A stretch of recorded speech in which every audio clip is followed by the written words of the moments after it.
So, mga paps, pasilip ko lang kung paano tayo gumawa ng bilog na pang divider natin.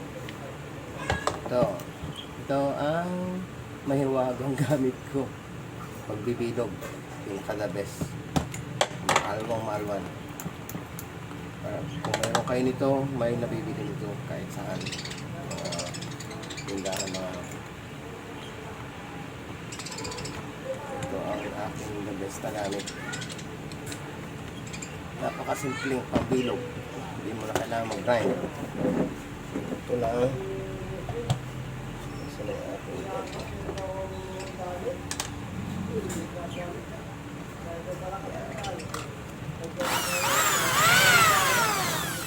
ingatan lang. Ingat lang.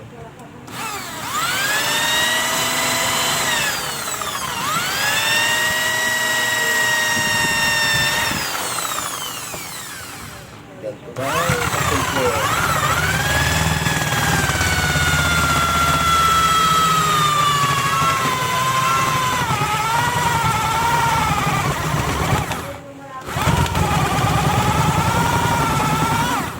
Yan.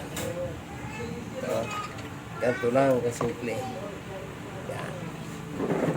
Medyo madilim ang ating lugar. Yan. Yan ang simple. Mabilisan lang ito, mabilisan. Pwede kahit mabilisan.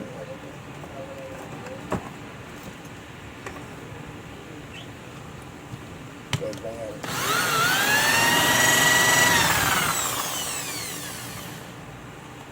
Pattern lang. Tapos diretso.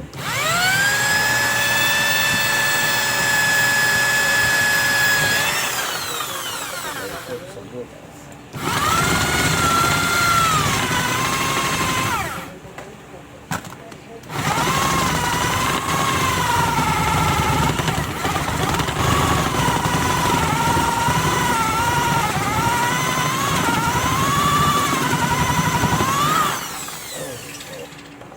Kadalo agad.